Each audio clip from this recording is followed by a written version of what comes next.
Slow magazine came from the concept of living the tree change, really. The fact that I'd moved from a city environment to a place that was in the country, and I had a lot more awareness once I'd started living here about people slowing down.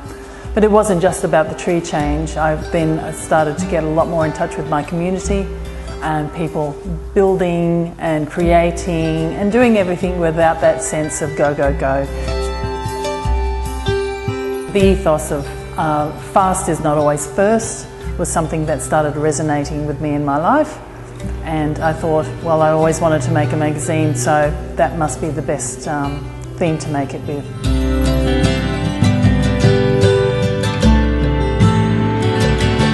Well, Chewton to me is it's a village life, and I lived a few streets away from where this exhibition is being shown, and it just seemed like the perfect place and the perfect time to create a magazine. And I used to think to myself, if I ever created a project or did anything independently, then these are the people I would always bring into that project.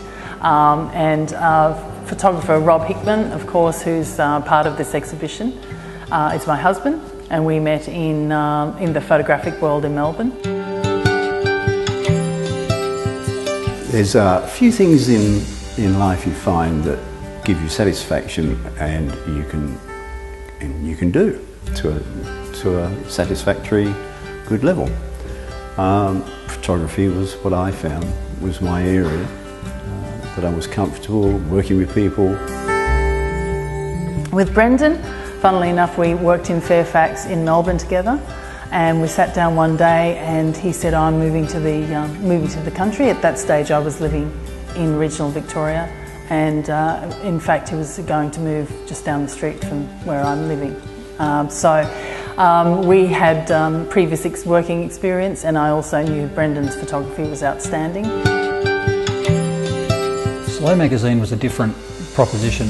When you're shooting news, when you work for a newspaper or a news organisation, the pace of it can be absolutely frenetic, both because of the volume of work that you're doing and just the pace of the job sometimes. You know, if it's a sporting event or a political event, you can spend a lot of time waiting, and then it's just crazy, frenetic action.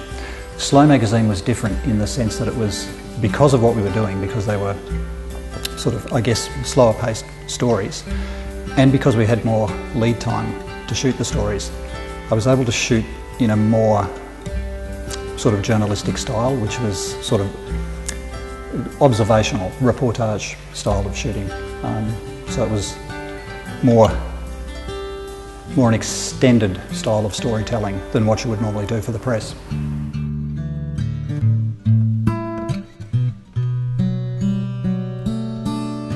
What appealed to you about shooting for Slow magazine? I had to sleep with the editor, so it was pretty appealing that we could work together. So no, look, it was. I had gone into retirement, and I guess I've always felt that I've got more to offer, and there's more I could do. And the magazine was sort of somewhat different to my other mainstream work that I did for most of my life, working life. So it was appealing in as much as I could get into that sort of more editorial mode rather than advertising mode.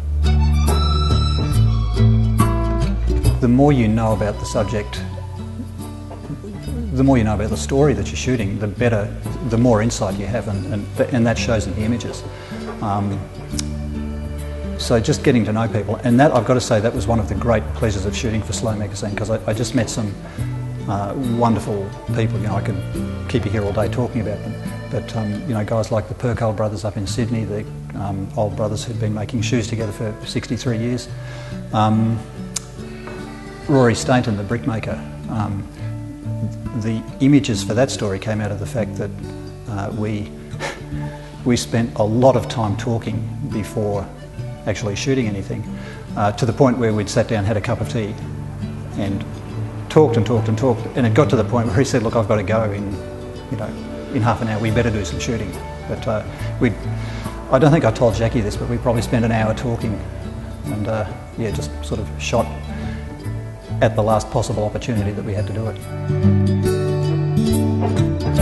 It's hard to look just at the image because you always remember the story behind shooting it. The Camilleries, they're the Camilleri family, survivors of the Black Saturday bushfires, and that I like that image for its optimism, its sense of renewal, in that it's like you can see the sort of the charred background to it, but it's like, you know, we've been through the worst, but you know, we stick together, we're going to be okay. Jackie and Brendan were really the driving forces behind this exhibition. I was always been very much I don't really like exhibitions, which isn't true, but I find it very confronting to sort of see people face to face discussing my work.